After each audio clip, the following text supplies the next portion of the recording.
자, 이번 시간부터 우리가 해야 될 건요, 이제 전기기기입니다. 전기기기의 연도별 기출입니다. 그죠?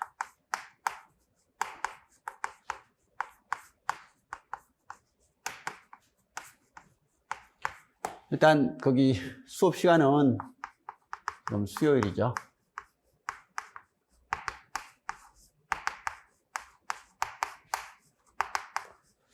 까지인데 12월은요 이렇게 나갈 겁니다. 그리고 1월 초순 첫째 주까지는 아마 이렇게 수업이 가능할 것 같은데 1월 둘째 주부터는 아마 임용 수업이 다시 이제 수요일 날 들어오기 때문에 화요일 날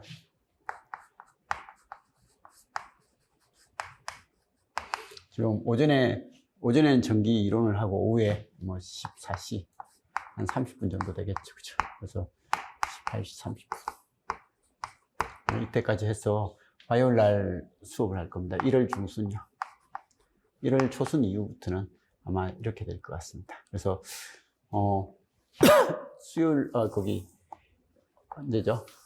12월 달에 좀 열심히 해가지고 이걸 좀 많이 해놓고 1월 달에 이제 이렇게 가면 아마 늦어도 한 2월 중순, 2월 초순 정도 안에는 이게 마무리될 것 같습니다. 그래서 이렇게 될 거고요.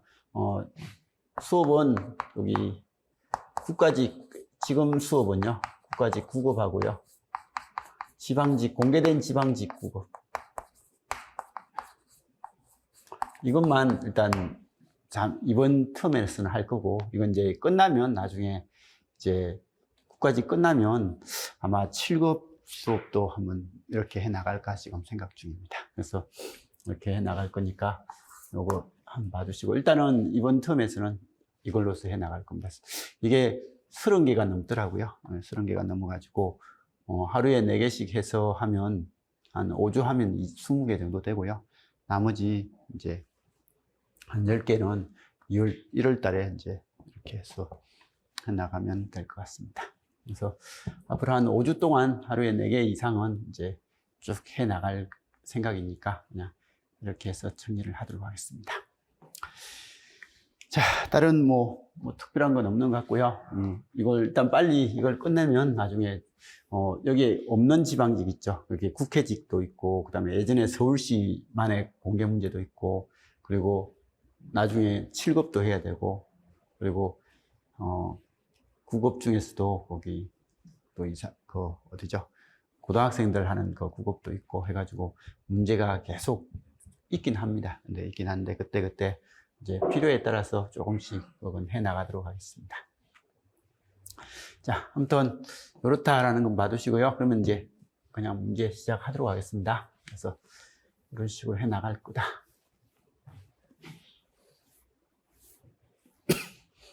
자, 문제 1번입니다. 다음 중 스태핑 모트요. 스태핑 모트의 자기애로의 형식에 따른 종류로서 옳지 않는 것은 한데, 이건 그냥 외워주셔야 됩니다. 기출 문제에서 한 2번, 3번 정도 언급됐던 문제 같습니다. 3번 정도 언급됐던 문제니까 봐주시고요. 단계적 구동형이라는 이런 단어는 없고요. 그 다음에 이게 가변 릴럭턴스형. 우리가 아는 스태핑 모트는 대부분 가변 릴럭턴스형인데, 뭐 이것도 있지만 영구자석형도 있고, 그리고 이 영구자석형과 가변 릴럭턴스형을 합한 이 복합형 해가지고 이 세 종류가 스태핑 모트의 종류가 되더라라는 것 정도는 좀 봐주시기 바랍니다. 그래서 스텝 모트의 종류 해가지고요. 스텝 모트에는 다양한 종류가 있지만 회전 방식의 그 타입에 대해서 주로 언급하기로 하더라. 그래서 널리 사용되는 타입으로서는 베리어블 릴럭턴스죠, 그죠? 가변 릴럭턴스, 퍼머넌스 마그네틱 방식, 영구자석형, 그 다음에 하이브리드형 이렇게 해가지고 복합형 해가지고 이런 타입이 있다. 그래서 가변 릴럭턴스형, 전자레로로 만들어진 기어 형상의 로트를 가지고 있으면, 우리 가변 릴럭턴스형이 우리 시험에 생각보다 많이 나옵니다. 많이 나오니까 요거는 좀 잘 기억을 해 주시기 바랍니다. 릴럭턴스가 자기 저항이죠. 자기 저항을 가변시키는 거예요. 어떻게 해요? 여기에 지금 이제 고정자에서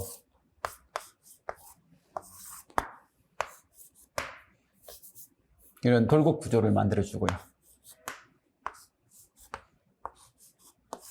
돌곡 구조를 만들어 주고 회전자가 이렇게 돌아가게끔 해가지고 지금 회전자가 이렇게 돼 있을 때요. 이렇게 돼 있을 때 여기하고 여기에 자속을 흘려주면요. 자속을 흘려주면 이게 자기장이 가장 적잖아요. 그죠? 가장 적으니까 이렇게 가장 적은 형태로서 이게 배열이 되는 거예요. 그럼 두 번째로 여기에 전류를 흘려주면요. 여기하고 여기에 전류를 흘려서 자속을 이렇게 만들어주면 지금은 자기장이 크거든요. 크면 얘가 모든 자기로는 그 힘에 쓰는 마그네틱 토크라는 게 있고 릴럭턴스 토크가 있는데 이게 자기장이 최소로 되는 방향으로 움직이려고 하는 힘이 있어요. 그래서 자기장이 최소로 되려고 하는 방향으로 움직이려고 하는 힘이 있어가지고 얘가 약간씩 돌아요. 약간씩 돌면 이런 방향으로 얘가 돌아가는 거예요.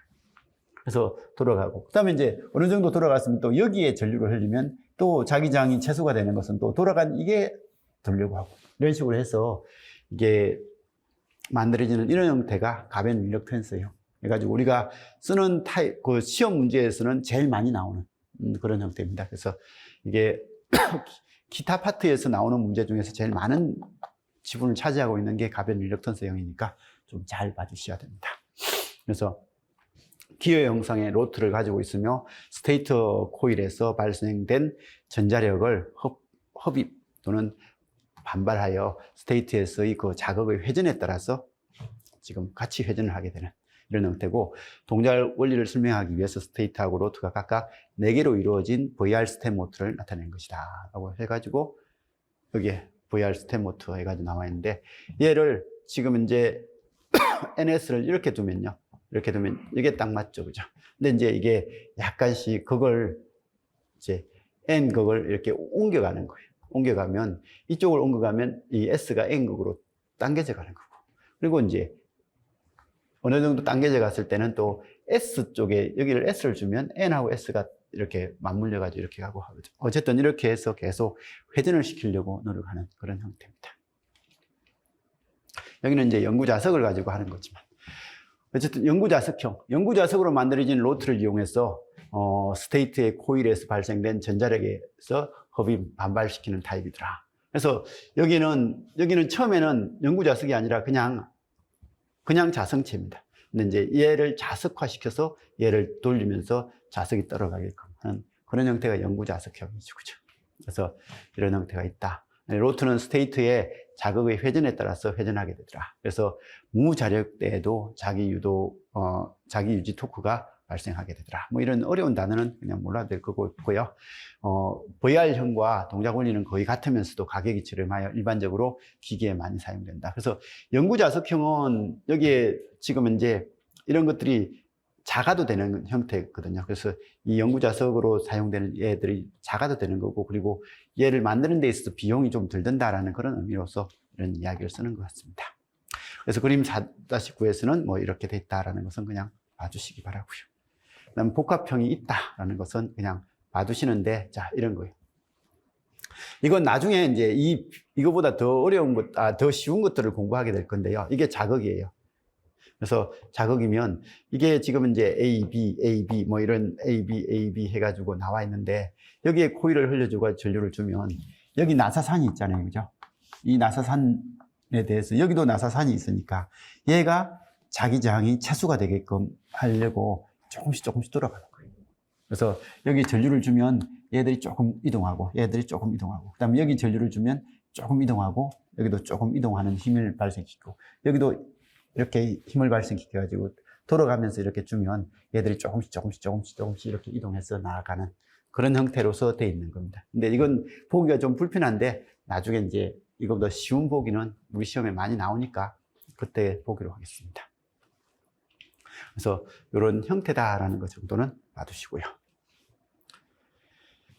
자, 그래서 이런 형태고, 여기에 이때 정밀도를 높이려면 이 나사산이 많으면 많을수록 얘가 좀 스무스하게 돌아가요. 나사산이 개수가 지금 하나, 둘, 셋, 4개밖에 없을 때는 좀 툭툭툭 돌아가는 그런 형태가 있는데, 얘는 좀 스무스하게 돌아가는 이런 형태다라는 정도는 좀 봐주시고요. 그냥 그것만 알면 됩니다. 그래서 아무튼 1번 답이 뭐라고요? 1번이다라는 거. 자, 이번에 전기자 저항이 0.15ohm이며 단자 전압이 200V고요. 부하 전류가 90A.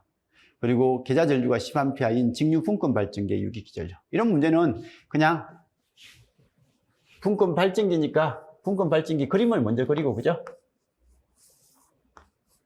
항상 이 그림을 그리는 연습을 좀 해주시기 바랍니다.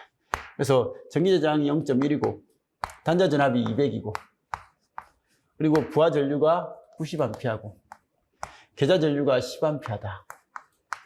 그러면 전기자 전류는 90하고 10의 합인 100이 될 거고, 그럼 전기자 저항에 소모되는 전압은 10V가 될 거니까 여기 200V니까 E에서 10V 소모된 게 200이니까 E는 얼마야? 210이다. 이건 맨날 하는 풀이잖아요, 그죠? 그래서 이런 형태로 그냥 이런 말이 나오면 뭐 수식을 암기하고 그런 거 전혀 필요 없어요. 그냥 분권 발전기니까 분권 발전기 그림 그려놓고 소자에 맞는 거 이렇게 해서 우리 해로 해석을 하면 되는 거예요. 자, 3번에 역률 1로 운전하고 있는 동기 전동기에서 여자 전류를 증가시키면 전동기의 역률 및 전기자 전류는 어떻게 되냐라고 되어 있습니다. 자, 이게 동기 전동기 문제입니다. 앞으로 많이 나오겠지만 동기 전동기에서는 뭐야? V 곡선 거죠. 자, 동기 전동기의 V 곡선. 가로축이 뭐죠? 가로축은 계좌 전류고요. 세로축은 전기자 전류입니다. 그리고 얘가 요렇게 이거죠, 그죠? V 곡선이 이거였다. 그럼 이때 제일 아래쪽에 있는 이거요. 이 형태는 P죠, 그죠? 출력을 나타내는 겁니다. 그래서 출력을 나타내는데 동기 전동기에서 전압 V는 일정이거든요. V 일정인데 P는 VI 코사인 세타잖아요. 그러면 VI 코사인 세타니까 지금 이제 I 코사인 세타가 일정한 값들이에요. 여기에 역률 코사인, 여기 코사인 세타가 1이고요. 이 V 곡선의 의미가 여기 코사인 세타가 1이니까 전기자 전류는 IA. IA가 최소입니다. IA 곱하기 코사인 세타거든요. 근데 여기는 코사인 세타가 역률이 지상 역률이 되죠. 지상 역률이 되면 계좌 전류가 이렇게 되면요. 지상 역률이 되고 그러면 이때는 전기자 전류는 이건데 역률이 이건 거예요. 근데 그때 이 두 곱은 일정인 거예요. 두 개의 곱은 일정이니까 P는 어떻게 된다고요? P가 일정한 거예요. 그래서 이 V 곡선에서 이 곡선은 모든 지점에서 전력은 일정한 전력을 가지고 있는 겁니다. 그래서 전력을 일정한 걸 가지고 있고 그러면 얘는요. 이 V 곡선을 보면 또 이거거든요. 그러면 이게 P1이고 P2면 P1하고 P2는 누가 커요? 이건 당연히 P2가 크겠죠, 그죠? 왜냐하면 V는 일정한데 이게 역률 1일 때 전기자 전류가 요만큼이니까 이 값이 더 큰 값이라는 거지, 지금. 이 값이 더 크니까, 이건 V의 이 값이 더 크니까 P가 더 클 거라는 거죠. 그래서 P가 더 클 거니까 당연히 이제 이런 형태고, 어쨌든 출력의 기본 공식은 이 공식에서 뭐 정의를 하는 것들 정도는 좀 봐주시고, 그래서 여기는 항상 여기 역률 1일 때 계좌 전류를 낮추면, 계좌 전류를 줄이면 지상 역률이 되고, 계좌 전류를 더 크게 하면 진상 역률이 된다. 라는 정도는 좀 봐주시기 바라고요. 그죠? 그러면 지금 이제 역률 1로 운전하고 있는 동기 전동기에서 이거죠. 여기서. 여자 전류를 증가시키면, 계좌 전류를 증가시키면 이쪽을 가죠. 그죠? 그럼 진상 역률이 되고, 그럼 진상 역률이 될 때 역률은 앞서고 라고 되는 거고. 그죠? 전기자 전류는요. 전기자 전류는 더 어떻게 된다고요? 커진다. 그럼 만일에 이 문제에서 계좌 전류를 줄이면, 여자 전류를 감소시키면, 이게 증가가 아니라 감소로 바뀌면, 감소로 되면 얘는 뭐가 되고요? 지상 역률이 되고, 전기자 전류는 여전히 증가한다. 그죠? 그래서 증가한다라고 그렇게 밝히게 될 겁니다. 그래서 지상 역률이 되고 전기자 전류는 증가한다. 그래서 지금은 증가니까 앞서고 전기자 전류는 증가하죠. 그죠? 그래서 증가할 거다. 그래서 이 V 곡선에 대한 의미 파악은 꼭 필수적으로 좀 해주시기 바라고요. 자, 삼상 동기발전기에서 여자 전류가 6A에 대한 한상의 유기 기전력이 600V이고요. 삼상 단락 전류는 15A이다. 이 발전기의 동기 임피던스로. 자, 그래서 삼상 동기 발전기입니다.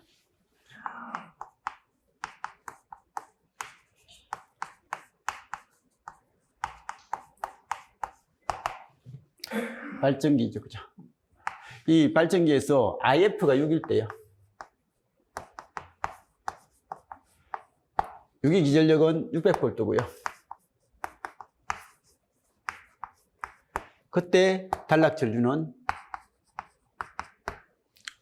얼마라고요? 15A다. ZS는 얼마냐? 라고 그렇게 물었습니다. 그죠? 그래서 동기 발전기에서 여기 IF를 6을 한 거예요. 6을 할 때 여기에 유기전력 E는 얼마예요? 600이다. 근데 여기에 부하를 안 쓰고 단락시켰을 때 이 단락 전류가 15A다. 그러면 이때 여기에 뭐가 된다고요? 여기에 임피던스가 ZS인데 ZS가 얼마냐라는 그런 내용이죠. 그죠? 그래서 ZS가 얼마냐. 자, 이 문제는 이 전압이 상전압인지 승간전압인지만 구별하시면 돼요. 자, 삼상 동기발전기에서 여자전류가 할 때 한상의 유기 기전력이라고 적혀 있죠. 그죠? 근데 한상의 유기 기전력이 안 적혀 있으면요. 안 적혀 있으면 여기는 무조건 승간전압입니다. 근데 지금은 한상의 유기 기전력이라는 단어가 딱 적혀 있으니까 이건 상전압인 거예요. 그래서 이렇게 되고, 그리고 동기기는 무조건 무슨 결선? 특별한 말이 없으면 Y결선이거든요. Y결선이니까 이게 승간전압이 있으면 상전압으로 해석을 하는 거예요. 왜냐하면 Y결선은 이렇게 단상회로로 만들어낼 수 있잖아요. 그죠? 그래서 이렇게 되니까 만일에 이게 아무 말 없이 유기기전력 600이면 얘는 상전압으로 만들어가지고요. 루트 3분의 600 해가지고 여기에 전류는 이거니까 임피던스는 얼마다 라고 이렇게 만들어내면 돼요. 근데 이 문제는 친절하게 한상에 대해서 600이라고 했으니까 이건 한상회로, 단상회로에 대한 이거고, 그러면 임피던스는요, 동기 임피던스는 단상에 대한 한상 임피던스를 지금 현재 질문하고 있는 거예요. 사실 삼상 전체의 임피던스가 얼마냐라는 것은 의미가 없는 것 같아요. 왜냐하면 여기의 임피던스가 예를 들어서 10이다. 근데 여기 임피던스 그러면 10이 될 거고, 그죠? 그리고 여기 임피던스도 10이 될 건데, 그러면 이것도 10이고 12도 10이면 총 임피던스가 30이냐?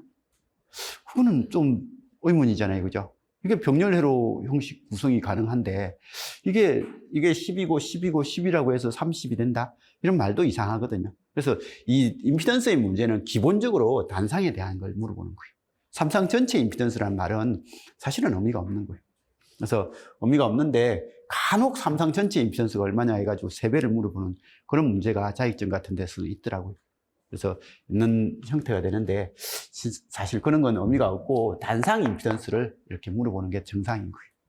그래서 정상인 거니까 여기는 600에 15니까 여기 부하가 달려있으면 부하 전류가 있겠지만 부하가 없으니까 지금 단락된 회로니까요. 이 내부 임피던스에 의한 크기를 구할 수 있죠. 그죠? 15분의 600 하면 얼마요? 40이다 라는 거 정도는 해석이 가능할 거고, 그죠? 그래서 동기발전기 특성곡선 해가지고요.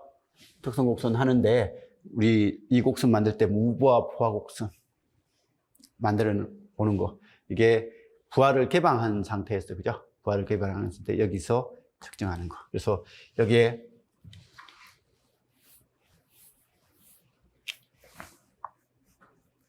계좌전류 IF를 흘려주는 거예요.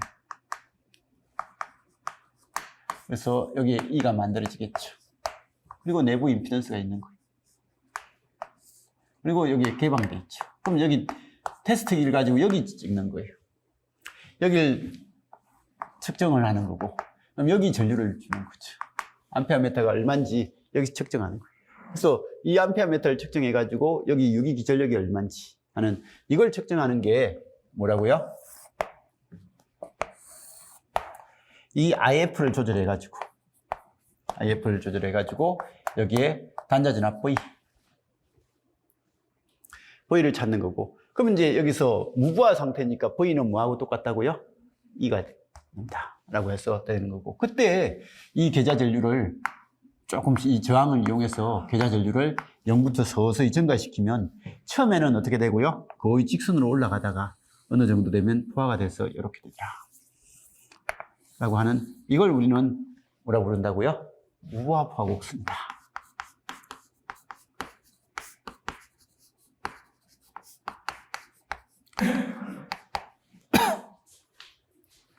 그때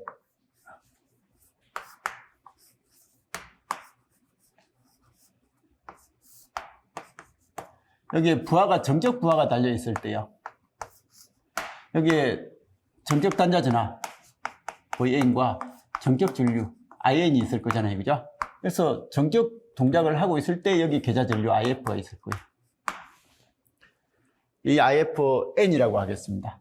그래서 이 암페어미터를 측정하면 IFN이 흐르면 이게 가해져 가지고 여기 정적 전류가 흐르고 정적 전압이 공급되고 있는 이런 형태입니다. 그러면 이때 무부하 상태일 때는요. 무부하 상태일 때 이 전압의 크기나 정격 전압이 걸려 있을 때 이 전압의 크기나 같겠죠. 그죠? 이건 뭐 이 E를 만들어내는 원리니까 E는 전류하고 상관없으니까. 그래서 이 IF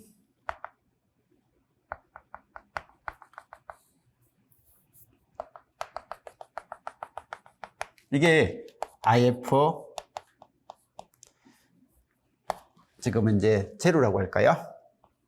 그래서 IF 제로라고 한다면 얘는 뭐가 된다고요? 전격 부하 시 이 유기기전력을 만들어서 이렇게 하는 이 관계고, 그 다음에 무부하 상태에서 계좌 전류를 흘려서 E를 만들었는데 전격 유기기전력 E를 만들어내는데 필요로 하는 계좌 전류가 요만큼이구나 라고 이렇게 된 거예요. 그래서 이런 형식이 됐다. 근데 이게 두 번째는 요건 거예요.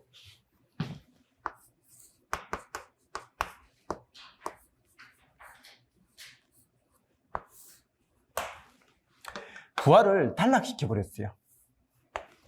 단락시켜 버려 가지고 여기에 계좌 전류를 흘려줄 거예요.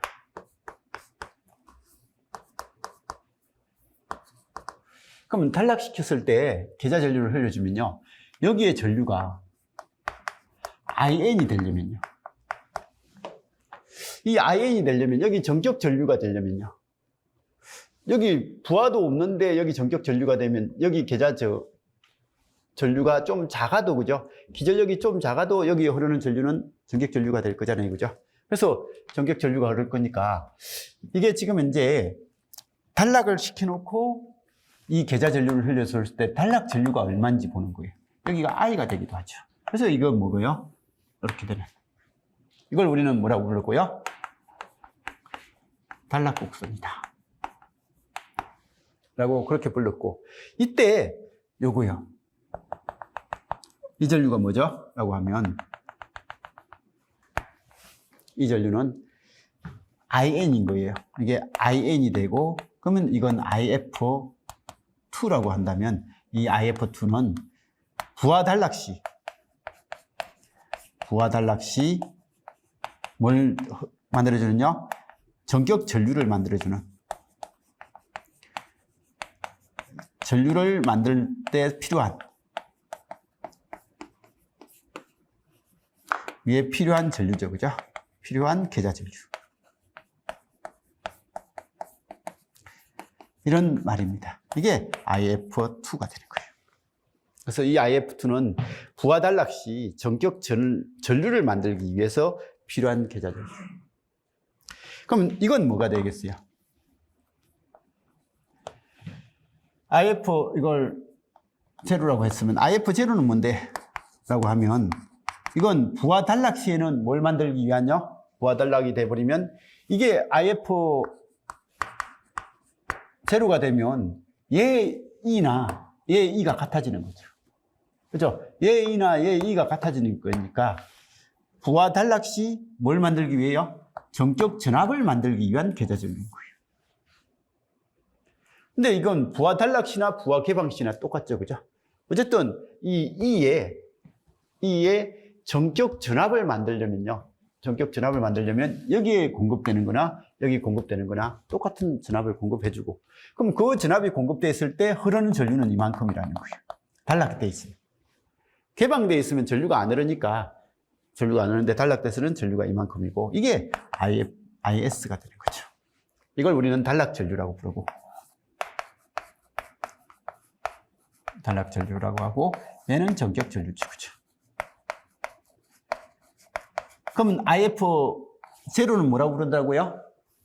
이건 부하 개방 시도 똑같으니까 이건 부하 개방 시. 개방 시 전격 전압을 만들기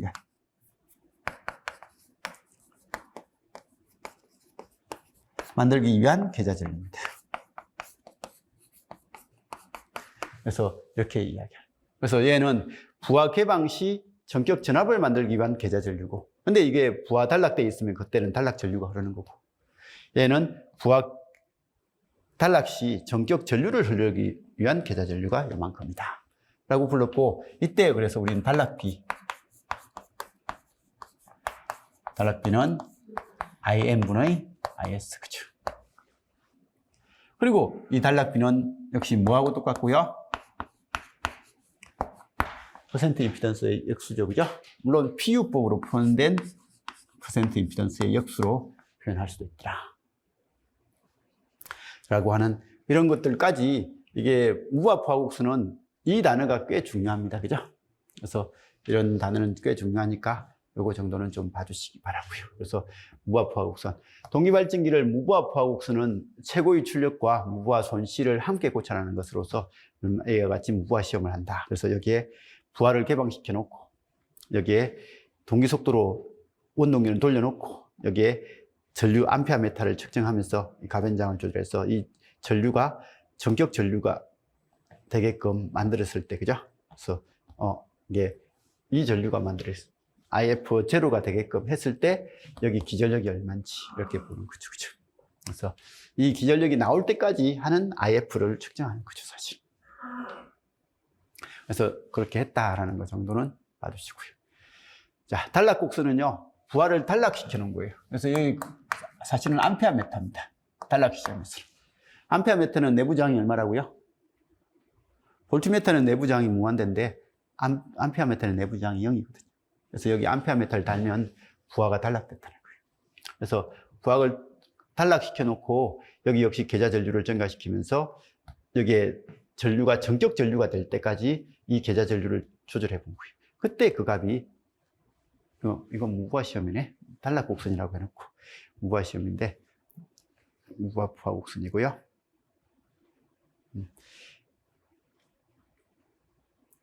단락시험. 그래서 단락시험입니다. 이거 저항 조절하면서 여기 흐른 전류가 얼마인지 측정하면서요, 여기 전류가 전격 전류가, 이 전격 전류가 요거면 이 전격 전류가 될 때 이 전류를 찾는 거예요. 그래서 이게 전격 전류가 될 때 이 값이 요게 되는 거죠, 그죠? 그래서 이렇게 찾고 나서 그 다음에 이제 이걸 뭐요? 이게 IF2고요. 이 IF0, 얘가 이걸 조절해서 IF0가 될 때, 제로가 되게끔 했을 때, 그때 이 전류가 뭐가 된다고요? IS가 되고, 이건 IS 되고, 그죠? 이렇게 된다라는 그 실험을 하는 거죠. 그래서 이런 실험을 했고, 그때 이 값은 전격 진압이고, 이건 지금 이제 단락된 회로고, 그러면 여기 흐르는 이 IS가 단락 상태일 때, 이 내부에 있는 동기 임피던스 ZS하고, 여기 E하고 이 관계의 B가 ZS분의 E가 IS가 되는데, 문제는 뭐예요? 우리가 여기 측정 진압은, 무부하 시험에서 이 측정 진압은 순간진압이 측정되는 거예요. 순간진압이 측정되는데, 여기는 상에 대한 임피던스를 물어봐야 되니까 이 값이 얼마요? 루트 3분의 순간진압. 그래서 이로 만들어서 사용을 하는, 그것만 좀 신경을 써서 봐주시면 되죠, 그죠? 그래서 이게 문제처럼 상진압이다라고 주면 상관없는데, 지금 상진압이 여기에 600이고, 그죠? 여기가 단락 전류가, 이 단락 전류가 15라고 했으니까 얘가 40이다. 그런 말인 거죠. 그래서 상전압을 주면 상관없는데 대부분 시험 문제는 상전압을 안 줘요. 안 주니까 이런 것들은 항상 루트 3의 관계가 있다라는 거 염두에 두고 문제를 풀어주시면 좋겠어요. 자, 아무튼 동기 임피던스 계산해가지고 나와 있는데 여기 단락곡선, 무부하 부하 곡선 봐주시고 전격 전압을 만들기 위한 계좌 전류, 전격 전류를 만들기 위한 계좌 전류, 그다음에 단락됐을 때 이게 전격 전류를 만들기 위한 전격 전압을 만들기 위한 계좌 전류를 주면 기전력은 똑같이 만들어지니까 얘가 단락 전류가 되더라. 그런 형태가 되더라. 그래서 이런 형태 정도는 좀 봐주시면 될 것 같습니다. 여기는 IF1, IF2를 쓰죠. 그죠? 그래서 이렇게 됐다라는 것 정도 봐주시고요.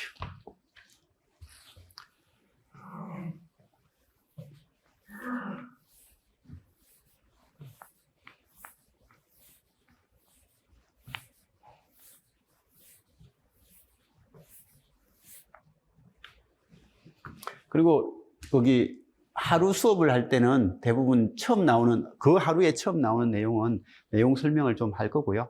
그렇게 해가지고 쭉 해 나갈 거니까 너무 뭐 복습 이론, 옛날에 이론을 다 몰라도 그냥 그날 복습을 하면서 해 나갈 거니까 너무 부담은 안 가지셔도 될 겁니다. 그리고 이제 나중 되면 원체 자주 설명했던 것들도 이제 생략을 하고 하니까 진도가 좀 빨리 나갈 때도 있을 거고요. 자, 단상 변압기 2대를 V 결선으로서 삼상 부하의 전력을 공급하고 있다. 변압기 1대가 추가되어서 델타 결선으로 부하의 전력을 공급을 한다면 V 결선에 비해서 몇 배의 전력을 공급하는가? 이건 이제 암기죠, 그죠? 그래서 삼상일 때는요, 델타 결선의 출력 P는 뭐야? 루트 3 VLIL 이겁니다, 그죠? 근데 이건 삼상 전체예요. 근데 이건 이렇게도 적을 수 있죠. 델타 결선일 때는 VP는 뭐하고 똑같고요? VL하고 같고, 그 다음에 IP는 루트 3분의 IL하고 같죠. 그죠? 그래서 이런 형식이 되니까 얘가 IL은 루트 3 IP니까 그냥 반대로 적을 거예요. VL은 VP하고 같고, IL은 크기는 루트 3 IP하고 같죠. 이상은 뭐야? 마이너스 30도가 되고, 그죠? 이렇게 된다라는 것은 우리가 아니까, 얘는 그러면 루트 3 VP고, 얘는 VP하고 같으니까 얘는 3 VP IP. 이게 삼상의 총 전력입니다. 그래서 델타 결선은 이렇게 된다라는 것 정도는 봐두시고요. 근데 V 결선은요? V 결선은 이게 삼상 중에서 델타로 운전 중에서 한 상이 고장이 나버려가지고, 그죠? 못 쓰게 되면 이제 두 상을 가지고 삼상 전력을 공급하는데, 그때 V는 출력 전력이 얼마가 되죠? V 결선의 출력 전력은, 이건 암기입니다. 루트 3 VPIP. 코사인스테. 이건 VLIL이 아니라 루트 3 VPIP요. 이렇게 되다 보니까 V 결선 문제에서 항상 등장하는 것은요, 얘는 삼상을 쓰다가, 그죠? 이렇게 써가지고 변압기를 이용해서 다음 선으로 넘겨주려고 하거든요. 그래서 부하가 지금 이제 이런 부하가 달려 있는 거예요.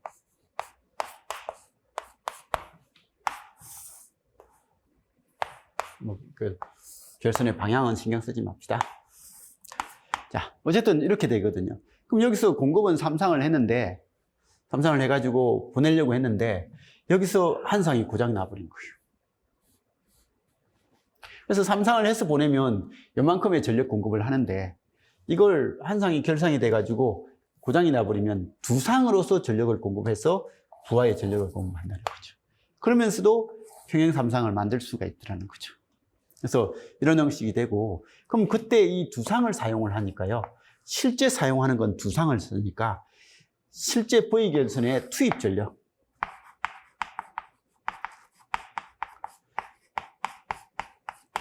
투입 전력은 뭐가 된다고요? PV는 2VPIP인 거예요. 이걸 투입해가지고 얻어내는 건 얼마라고요? 이걸 얻어내더라. 이게 중요하죠. 그래서 V결선 문제는 항상 사용하는 것은 상 2개만 쓰다 보니까 2VPIP를 쓰는 거예요. 근데 실제로 공급 전력은 요만큼이 공급되더라 하는 건 알아야 되고, 그래서 V결선에서는 항상 시험 문제 나올 때 이용률.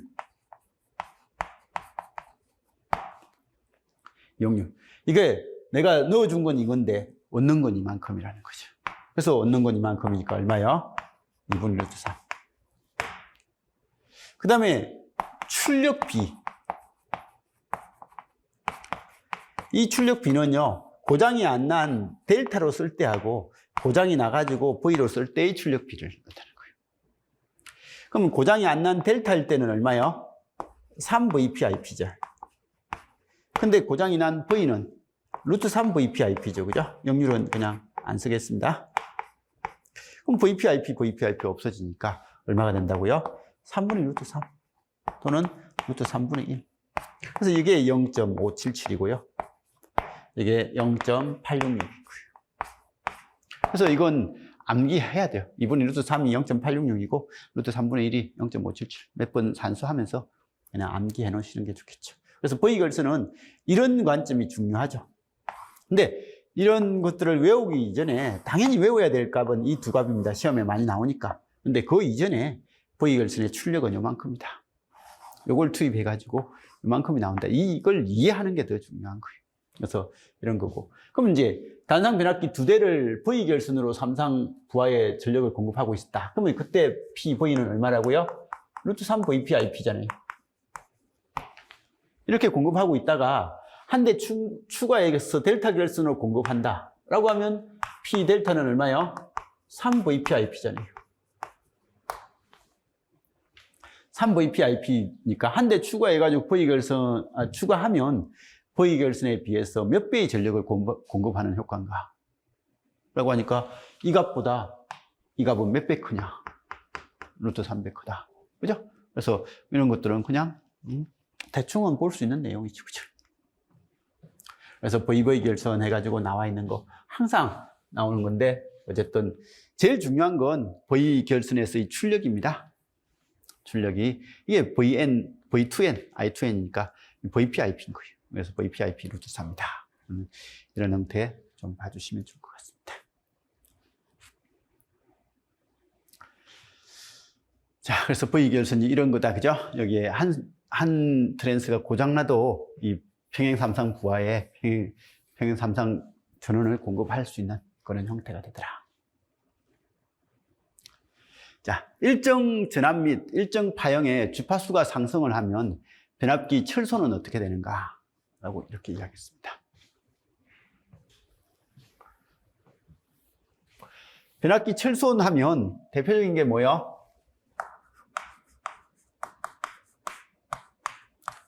와류선하고, 그죠? 뭐야? 히스테리시스.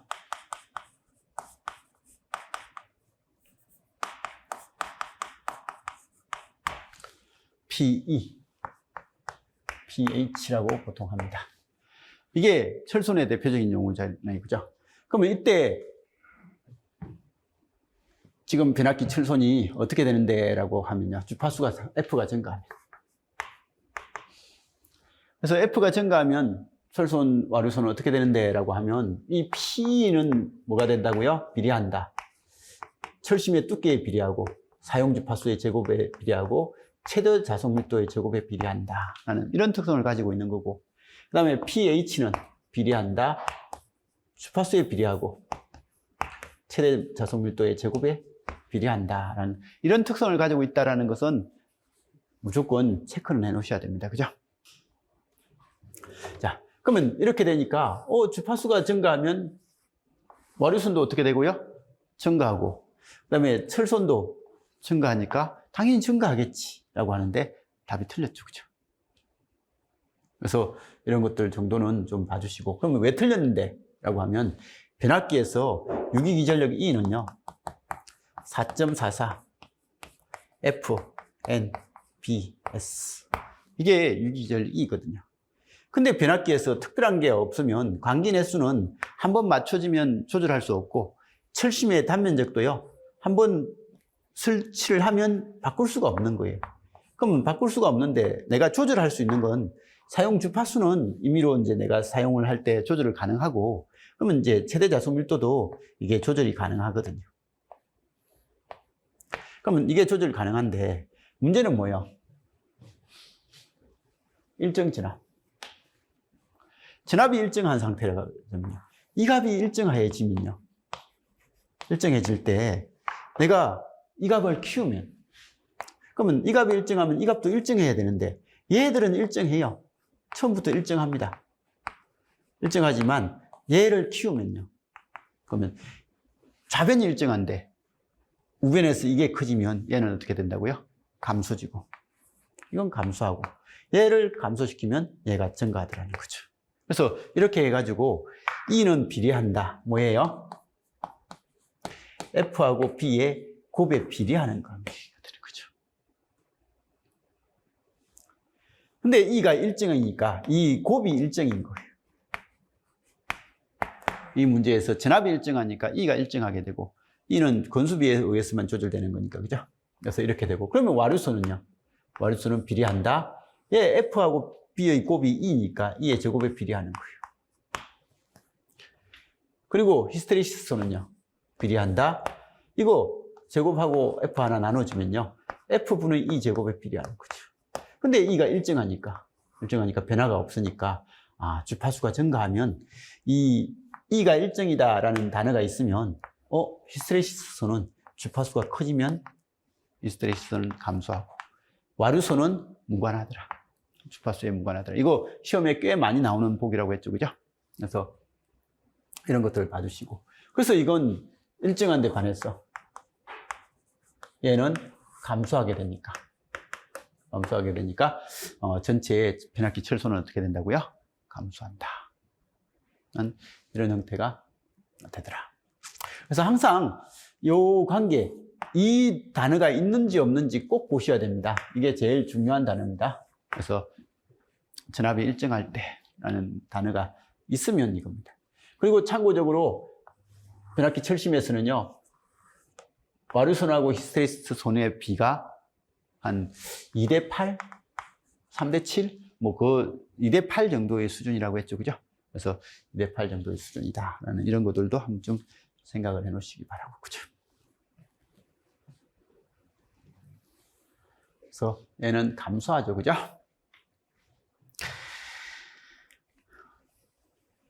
그래서 변압기 손실은 무부하손하고 부하손인데 무부하손에 철손이 있고요. 부하손은 동손이죠. 그죠? 동손이다라고 하고. 근데 무부하손도 뭐 약간의 동손이 있고 유전체손, 포유 무부하손 뭐 이런 것들이 있더라. 그래서 무부하손은 대표적으로 철손이 있는데 그 철손은 히스테리시스손하고 와류손이다. 그래서 부하손은 동손이다라고 하고 그 동손은 단락 시험에서 임피던스 와트라는 의미로서 적정되더라.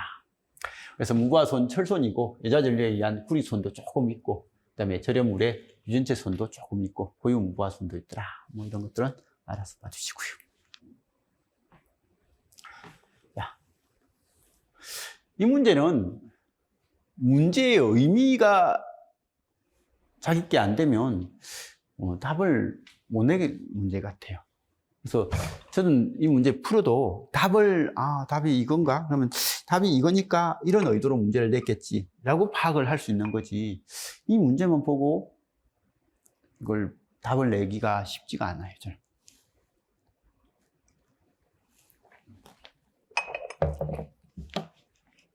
유도전동기는 공극을 통해서 전력이 회전자에 전달되므로 그 전력을 변환 전력이라고 이렇게 한다.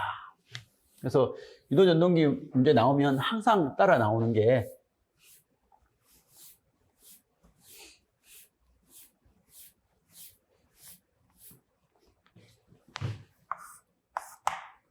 회전자배를 만들어주면 그죠?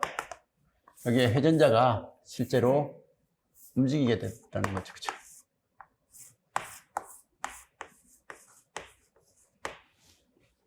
그러면 지금 이제 공극을 통해서 전력을 회전자에 전달함으로라고 하니까 이게 P2가 공극을 통해서 전달하고, 그럼 여기에 PC2가 있고, 이게 축을 회전시키니까 이 회전시키는 것은 POM이죠. 그죠?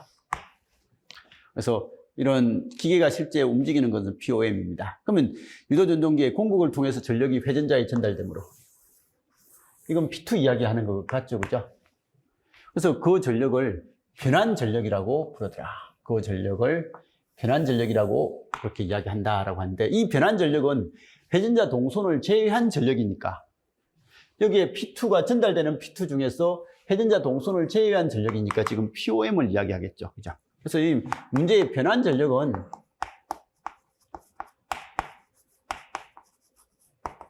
POM을 이야기하는 것 같긴 해요.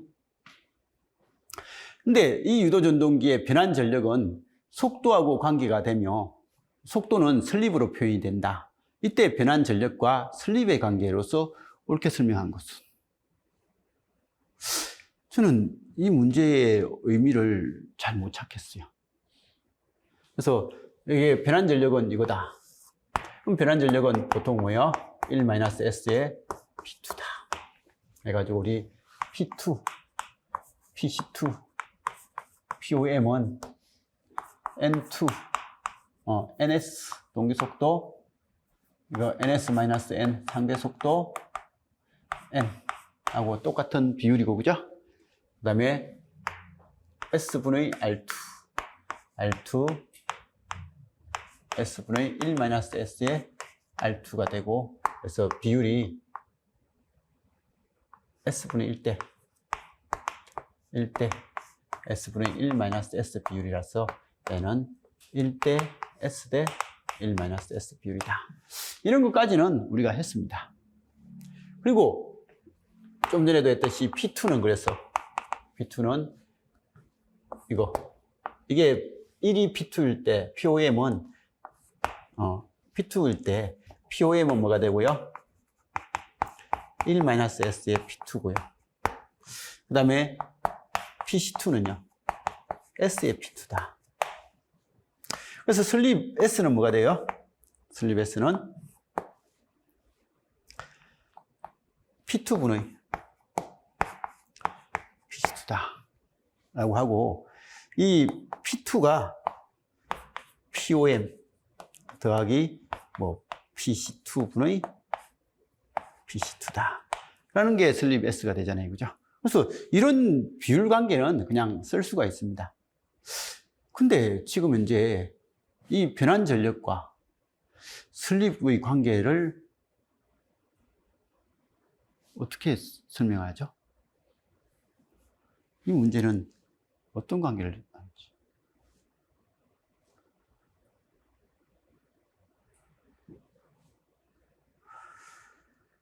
그래서 이 문제는 변환 전력과 슬립 관계, 변환 전력과 슬립 관계는 이건가?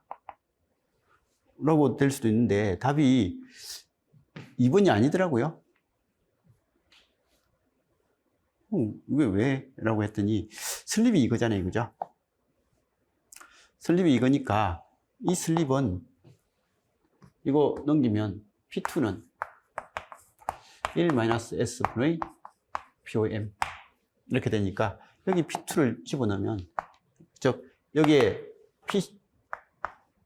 S는 P2분의 POM이니까 이 P2가 1-S분의 POM분의 PC2 되고, 그러면 이거 넘기면 1-S의 POM분의 PC2가 되고, 이게 S다. 이거 POM은 S분의 1-S의 PC2다. 이런 관계로서 지금 이제 이걸 답으로 내놨더라고요. 그러니까 그냥 이거요. 괜히 돌아왔는데, 어쨌든 P2는 뭐요? P2는 S분의 PC2요. 그러니까 이거니까 여기에 S분의 PC2를 집어넣으면 POM은 이렇게 해가지고 얘는 S분의 1-S의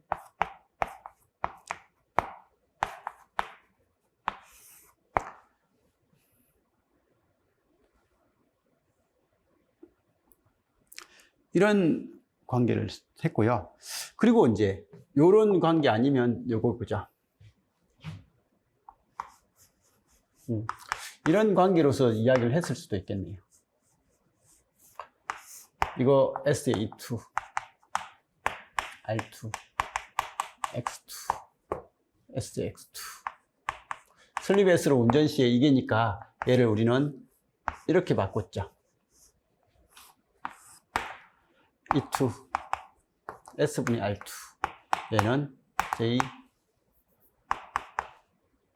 X2. 바꿨고, 얘는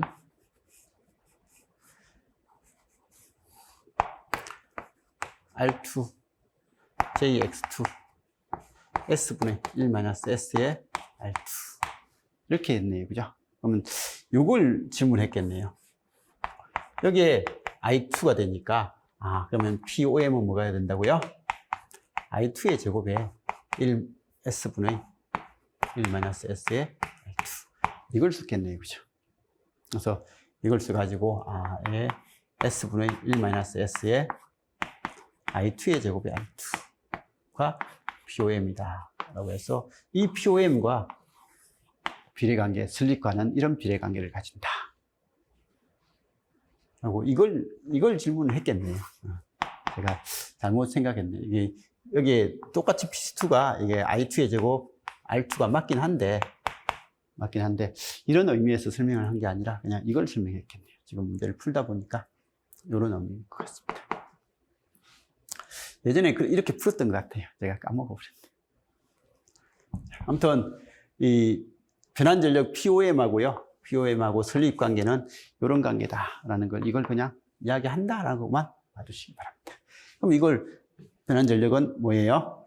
S분의 1-S니까 답은 4번이죠. 그죠? 그래서 이거에 필요한다.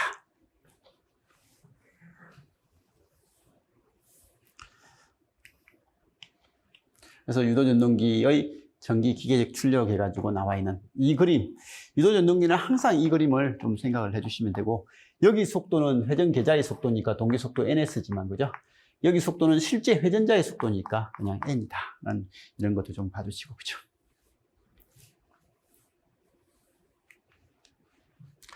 그래서 2차 입력 해가지고 나오는 거. 2차 동선. 기계적 출력은 기계적 출력. 그래서 요걸 이야기하는 것 같습니다. 그죠? 그래서 이런 형태다. 그 효율은 1-S다. 자, 8번입니다. 20kW, 100V, 1500rpm의 직류 전동기가 있다. 이때 전기자 저항이 0.25ohm이고 100V의 직류 전원에 연결되어 있다. 기동 전류를 전격 전류의 2배 이내로 제한하기 위한 기동 저항은 라고 되어 있습니다. 그래서 문제가 엄청 이상한 거 많이 적혀 있는데 사실은 아무 문제 아니에요. 지금 현재 20kW, 100V, 1500rpm의 직류 전동기가 있다.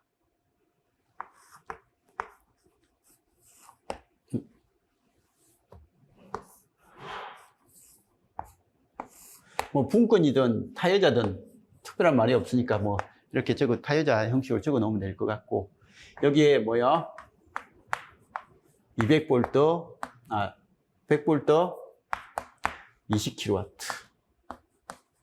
자, 이 말은 전격 전류가 얼마다라는 걸 알려준 거예요.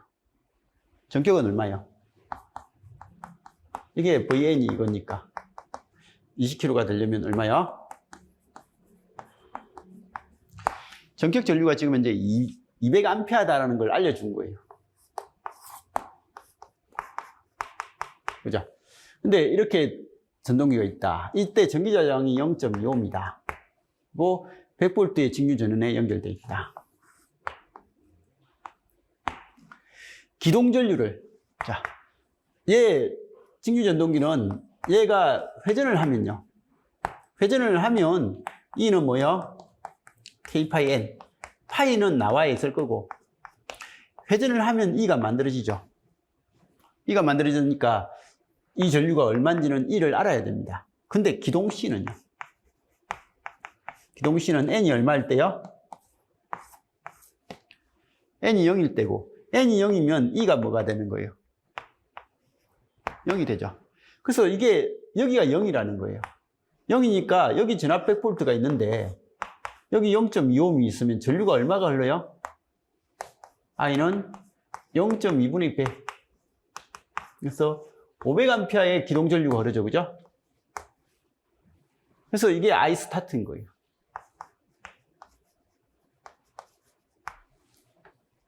그래서 I 스타트가 이런 전류가 흐를 거예요. 흐를 건데 여기에 뭐요? 이때 기동 전류를 전격 전류의 2배 이내로 제한한대요. 전격 전류 얼마인데요? 200이니까 전격 전류의 2배니까 스타팅 전류가요. I 스타트를요.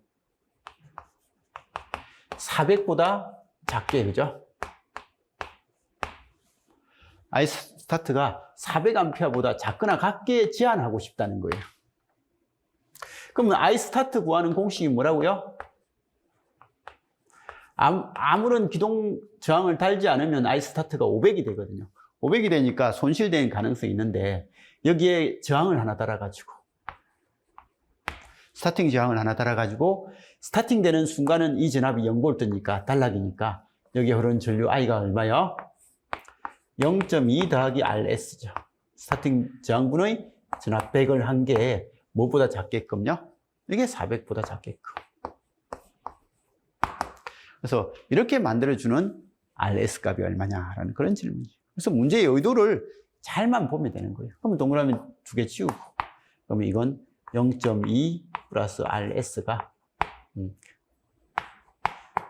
얼마요? 이 4분의 1이죠. 0.25보다 크면 되는 거다. 그러면 RS는 뭐보다 크면 된다?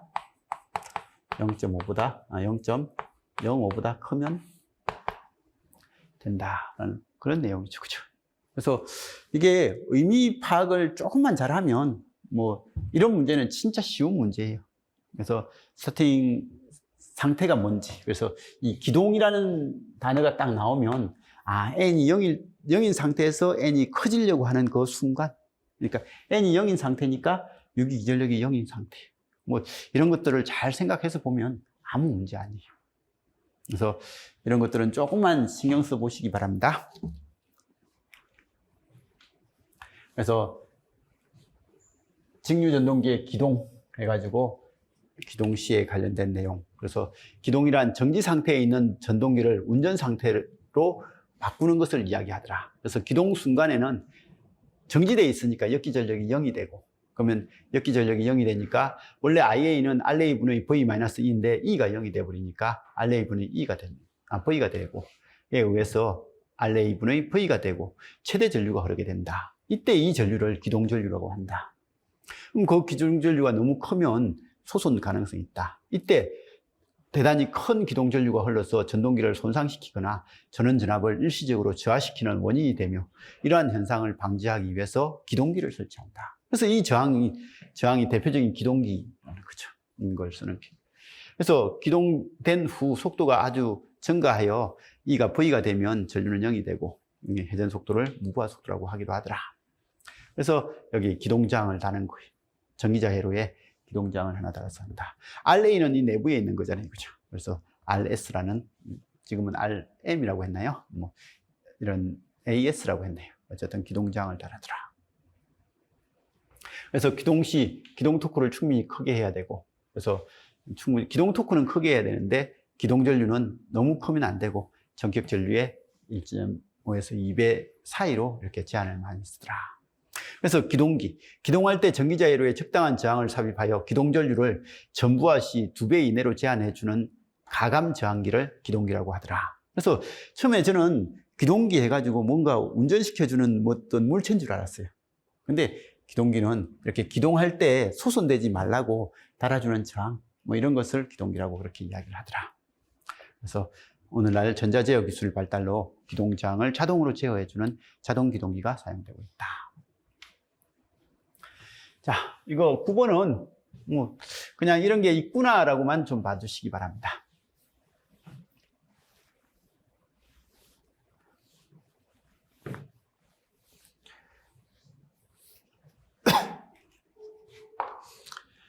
아래 그림과 같은 플라이백 컨버터에서 입력 진압이 100V고요. 100V고 출력 진압이 60V다. 여기에 LM은 자화 인덕턴스고요. 변압기는 건수비가 2다. N2분의 N1이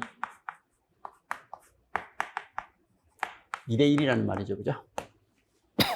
그럼 전압비가 반으로 줄겠죠. 그죠? 이 컨버터에서 듀티비는 얼만데?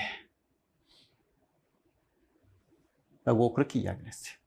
그래서 듀티비는 얼만데? 라고 하는데, 이거 그냥, 이게, 원래 우리는 뭐, 승합용 할 때 코일, 그 다음에 스위치, 다이오드, 뭐 이런 형태의 회로들 해가지고 부스트 컨버터도 있고, 벅 부스트도 있고, 벅도 있었잖아요. 그죠? 근데 이건 암기합시다. 요렇게 된 구조가요. 스위치, 코일이 요렇게 돼 있고, 트랜스가 있는 이런 형태가 프라이빗 컨버터라고 이렇게 하는데, 이 컨버터의 동작은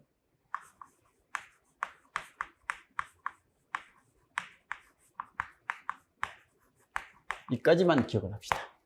이 프라이빗 컨버터의 동작은 벅부스트의 동작이다. 출력 특성이 나온다. 벅부스트의 출력 특성이 나온다. 라고 봐주시고요. 그럼 우리 DC-DC 컨버터에서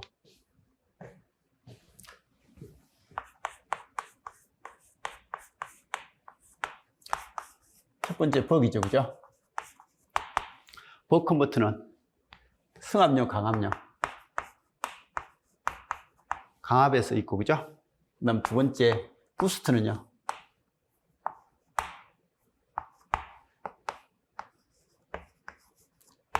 이건 승합에 사용되고, 세 번째, 벅부스트는요.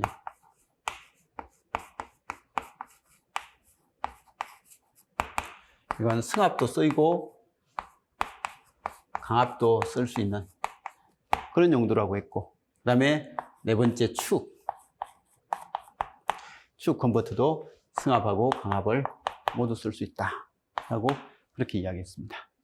그때 이 승합용 컨버터, 강압용 컨버터는 VO는 D의 V인, 듀티가 0에서 1 사이니까. 그다음에 승합용 컨버터는요, VO는 1-D-분의 1의 V인. 그 다음에 승합, 강압이 모두 가능한 벅부스트나 축은요, VO는 1-D분의 T의 V. 이런 형식이 된다. 라고 그렇게 봐주시면 됩니다. 그러면 지금 이제 저 프라이빗 컨버터는 뭐에 속한다고요? 승합, 강압이 모두 가능한 벅부스트거든요. 그럼 벅부스트니까 지금 이제 이 벅부스트다. 라는 것만 좀 기억을 해 주시고요. 그러면 VO는 1-D분의 D의 V인이 VO가 되는 거예요. 자, 그러면 이렇게 된다면 여기가 100일 때 여기가 60이 나왔으니까 이게 100일 때 60이 되면 되는데 문제는 이거예요. 여기 트랜스가 있으면 트랜스가 지금 이제 2대1이죠. 그죠? 2대1이면 여기 100일 때 여기는 얼마요? 50이 되죠. 이 50이 V인이 되는 거예요. 그래서 이렇게 되다 보니까 이 V인이 여기에 2분의 1이 들어가줘야 되는 거죠. 그래서 건수비의 역수값이 여기 들어갔어야만 이 값이 만족된다.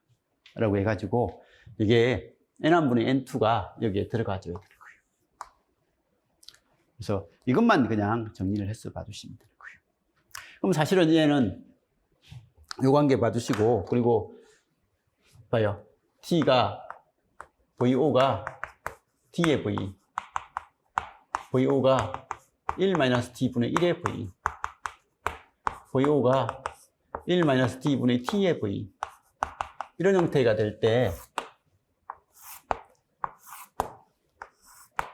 T가 0.4, D가 0.5, D가 0.6 이렇게 됐을 때 출력은 얼마가 돼요? V인이 100일 때요. 100일 때 VO는 각각 얼마인지 한번 보세요. 얘는 그냥 40, 50, 60입니다. 그래서 강압형에 해당되는 것은요, V인이 100일 때 V아웃은 항상 V인보다 작아요. 근데 얘는요, 1-0.4분의 1 곱하기 100이니까 0.6분의 100이죠. 0.6분의 100이면 6분의 얼마요? 1000이 되고 6분의 1000은 얼마죠? 한 160 정도 되나요? 그래서 이게 한 160 정도 되는, 정확한 수치는 아니지만, 그죠? 166.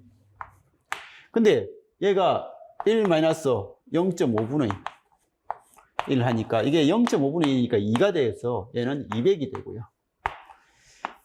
1 빼기 0.6분의 1 곱하기 100 하면 0.4분의 100이니까 얘는 250이 되는 거예요. 이렇게 되니까 어쨌든 얘는 듀티를 바꾸면 듀티비가 커지면 커질수록 엄청난 컨전압이 나오죠. 그죠? 근데 얘는요, 이게 1 빼기 0.4분의 0.4 곱하기 100인 거예요. 그러면 이건 0.6분의 0.4니까 6분의 4인 거예요. 6분의 4는 6, 7, 42 하니까 70이 안 나오고 68 뭐 정도 나오죠. 그러다가 0.5가 되면요, 1 빼기 0.5분의 0.5 곱하기 100이니까 얘는 1이잖아요. 이건 100이 나와요.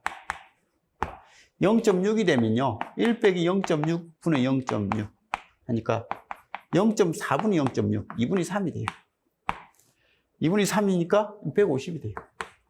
그래서 얘는 듀티가 딱 0.5일 때는 입력하고 똑같은 값이 나오다가 듀티가 0.4보다 작아지면, 0.5보다 작아지면 강압이 되고, 그죠? 듀티가 0.5보다 커지면 승합이 되는 거예요. 그래서 이건 승합, 감압이 모두 가능한 거고, 얘는 승합만 되고, 얘는 강압만 되는 이런 형태의 동작이다라는 것 정도는 봐두시고, 이 플라이백 컨버터는 승합, 강압이 모두 가능한 벅부스트의 동작과 같은 동작이다. 이렇게만 암기합시다. 암기해 주시고요. 자, 그러면 이 문제는요, 여기가 얼마요? 출력이 60이다. 그러면 2분의 100이니까, 여기에 100이 2대 1이니까 여기 50이 나오는 거. 그래서 이거 그냥 바로 계산하면 1-d분의 d에 곱하기 50인 거예요. 그러면 이거 넘기면 1점이죠. 1-d분의 d다. 이거 넘기면 1.2 빼기 1.2d는 d다. 2.2d는 1.2다. 그래서 d는 얼마요? 2.2분의 1.2. 11분의 6인 거예요. 0.5보다 약간 큰 값. 그죠? 그래서 0.5보다 약간 큰 값. 0.6까지는 안 되죠. 그죠? 그래서 이렇게 되는 거. 자, 아무튼 요것만 좀 기억을 합시다. 지금 이제 플라이백 컨버터는 벅부스트하고 똑같은 동작인데 이렇게 트랜스를 사용하니까 이 트랜스에 대해서 전압 비율이 따로 계산을 해서 해결을 해주더라. 이것만 생각을 해주시면 될 것 같습니다. 그래서 이게 플라이백 컨버터의 동작 원리입니다. 그래서 지금 이제 이 스위치가 달려 있을 때는요, 요렇게 전류가 흘러요. 그러면 요렇게 전류가 흐르고, 그러면 이쪽에서는 전류가 잘 안 가니까 이쪽에 전류가 잘 안 갑니다. 그러면 전류가 컨전압이 안 가니까 여기는 자기가 충전되어 있던 전압을 가지고 이렇게 방전을 하면서 동작을 하고 있는 거예요. 그러다가 이 스위치가 오프돼 버리면요, 좀 전에 이 전류가 흐르고 있었죠. 흐르고 있었으니까 이 전류에 의해서 이렇게 전류가 흐르는 거예요. 그러면 이것 때문에 여기 트랜스에서 기전력이 만들어지는 거예요. 트랜스의 기전력이 만들어서 이렇게 전류가 흐르고, 그러면 좀 전에 방전됐던 것은 얘가 다시 충전시켜주고, 얘는 이쪽도 계속하고, 이렇게 해서 동작을 하고 있는 그런 동작이다라고 하는, 그걸 이야기하는 거고, 출력 VO는 어쨌든 이런 모양이 되더라 하는 것 정도는 좀 봐주시기 바라고요. 자, 사극의 단중 중건이고요. 유효의 도체수가 600개, 회전 속도가 600rpm인 직류 발전기에서 발생되는 유기 기전력은 얼마인가 라고 그렇게 이야기를 했습니다. 단 도체에 가해지는 자속은 요거다. 이건 사극이고 단중 중건이고 도체수 주어지고 회전 속도 주어지고 유기 기전력이 물어봤습니다. 그러면 이 도체에 가해지는 매극당 자속은 이거다 라고 하니까 이 구하는 공식은요, 이건 맨날 하는 가장 기본 공식이죠, 그죠? 60A분의 BZ 파이 N. 자, 병렬 내로수는요, 단중 중건입니다. 중건은 병렬 내로수는 극수하고 같다. 합근은 항상 2개다 라고 했고, 극수하고 같으니까 4. 그럼 4 곱하기 Z, 도체수죠? 도체수는 600개. 파이는 40 곱하기 10의 마이너스 3성. 그 다음에 N은요, 600. 이렇게 되더라. 그러면 4 없어지고요. 이거 없으니까 10. 그러면 요거 동그라미 3개 없어지니까 얘는 40. 4, 6, 24, 240이 나오나요? 그죠? 240. 여기 6하고 4하고 10하고. 그래서 240이 나온다. 이런 것들은 그냥 계산하면 되죠. 그죠? 그래서 우리 단중 중건, 이 중건이라는 단어가 딱 나오자마자 그냥, 이건 병렬 내로수는 극수하고 같더라. 브레시수도 극수하고 같더라. 합근은 2개인데. 그래서 중건은 나중에도 이야기했지만 저전압의 대전류, 병렬 내로수가 많으니까 저전압이고 병렬 내로수가 많으니까 전류는 크더라. 이건 고전압 저전류, 그죠? 균합판 필요하더라. 뭐 이런 것들의 내용들 한번 보면 될 것 같습니다. 그럼 계산이니까 알아서 해주세요. 자, 그러면 조금만 쉬었다가 뒤에 내용 하도록 하겠습니다.